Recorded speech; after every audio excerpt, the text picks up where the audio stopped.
இதை தாண்டி ஆணவத்தோட அகம்பாவத்தோட தலைக்கணத்தோட ஆண்டவங்களை எல்லாம் தமிழ்நாடு வந்து அடைச்சி வச்சிருக்கு. அதனால உங்களுக்கு ஆட்சி 5 ஆண்டு காலம் தான், 50 ஆண்டுகளும் எழுதி தரல. கொஞ்சம் ஆணவத்தை அகம்பாவத்தை குறைச்சிக்கங்க. சட்டமன்ற உறுப்பினர் சரவணன் அவர் மேல ஒரு பெண்மணி புகார் சொல்றாங்க. அந்த புகார்ல முகாந்திரம் இருக்கு. அவர் மீது சரவணன் மீது எடுக்கப்பட்ட நடவடிக்கை என்ன? ஒரு நடவடிக்கையும் இல்லை. அந்த பாதிக்கப்பட்ட பெண்மணியை வந்து கட்சி நீக்கிட்டாங்க. படம் வந்துச்சு. அந்த படத்துக்கு கள்ளச்சந்தையில் ₹1 காசு கொடுத்து வாங்கலையா? அவங்க சொல்றாங்க 5 லட்சம் தொடங்கி 25 லட்சம் வரைக்கும் இந்த அரசு வழக்கறிஞர் நியமிக்கிறதுக்கு வந்து வாங்குறாங்க. திரும்ப திரும்ப சொல்றாங்க, அதாவது லஞ்சம் வாங்கினா சொல்லுங்க அப்படின்னு சொல்லிட்டாரு அப்படின்னு. எந்த முதலமைச்சர் இப்படி பேசினாங்க அப்படின்னு?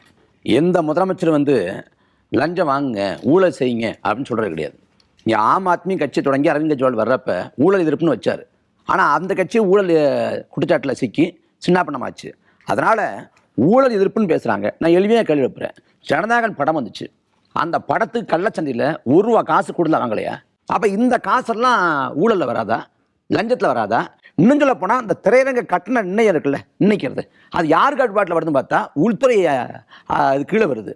அப்போ முதலமைச்சரோட நேரடி கட்டுப்பாடு. அப்போ வெளிப்படையாக லஞ்சம் ஊழல்னா அங்கே புறையடிப்பு நிற்குது. அது குறித்து வாய் திறக்கலையே. அப்போ இவங்க கட்சியை சேர்ந்த வழக்கறிஞர் பிரிவை சேர்ந்த ஞானசுந்தரி அவங்க சொல்கிறாங்க 5 லட்சம் தொடங்கி 25 லட்சம் வரைக்கும் இந்த அரசு வழக்கறிஞர் நியமிக்கிறதுக்கு வந்து வாங்குறாங்க அப்படின்னு. கூப்பிட்டு விசாரணை கூட வரலையே, கட்சி பண்ணிக்கிட்டீங்க. அதே போல் திருவைகுண்டம் சட்டமன்ற உறுப்பினர் சரவணன் அவர் மேலே ஒரு பெண்மணி புகார் சொல்கிறாங்க. அந்த புகாரில் முகாந்திரம் இருக்குது. என்னன்னா அதை குற்றஞ்சாட்டப்பட்டு கைது செய்யப்பட்ட 2 பேரையும் பக்கத்து மாநிலத்துக்கு கூட்டு போய் பதுக்கி வச்சது வந்து இந்த சரவணன். இதை யார் சொல்றாங்கன்னா சிபிஎம்மோட பாலபரதியே சொல்றாங்க. அவங்களே பதிவு பண்றாங்க. அதுல அவர் மீது சரவணன் மீது எடுக்கப்பட்ட நடவடிக்கை என்ன? ஒரு நடவடிக்கையும் இல்லை. அந்த பாதிக்கப்பட்ட பெண்மணியை வந்து கட்சி நீக்கிட்டாங்க. அதே போல அண்ணன் சொன்னது போல ஜனநாயகன் படத்தோட தயாரிப்பாளர் வெங்கட் நாராயணா அவருக்கும் தமிழ்நாட்டுக்கு என்ன சம்பந்தம் இருக்கு?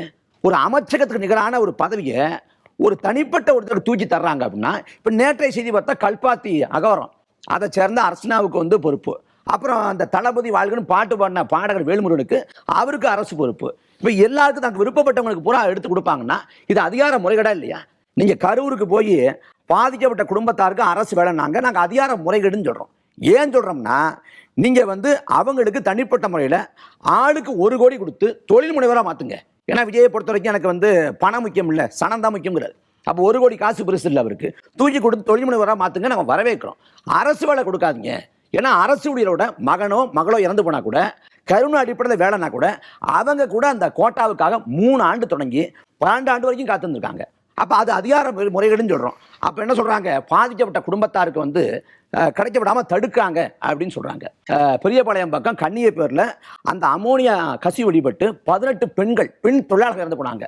அவங்க குடும்பத்தாருக்கு கொடுக்கப்பட்டது அதிகபட்சமாக 2 லட்சம் தான். இது போதுமானது இல்லைன்னு அவங்களே ஆதரிக்கக்கூடிய இடதுசாரிகளே சொல்கிறாங்க. அதில் வந்து செவிசாய்க்கல. இன்னொரு முக்கியமான செய்தி, கரூரில் வந்து இறந்து போனாங்கல்ல, அதே போல் விபத்துக்குள்ள சிக்கிக்கிட்டு காயம்பட்டவங்க 104 பேர் மருத்துவ சிகிச்சையில இருந்து வீடு திரும்பினாங்க. அந்த 104 பேருக்கும் தலா 2 லட்சம் தருவோம் அப்படின்னு தாவேகா சார்பாக அறிவிக்கப்பட்டது. இந்த நொடி வரை ₹1 காசு தரல. இங்கே தாவேகா ஆட்சிங்கிறது 50 ஆண்டுக்கு இல்லை, வெறும் 5 ஆண்டுக்கு தான். 91 அம்மையார் ஜெயலலிதா வந்து ராஜீவ்காந்தி அனுதாபனையில் 224 இடம் பெற்றாங்க. ஆனால் எதிர்கட்சியே கிடையாது. ஐயா கருணாநிதி ஒரு இடம் ஜெயிச்சு அவங்க ராஜினாமா பண்ணாங்க.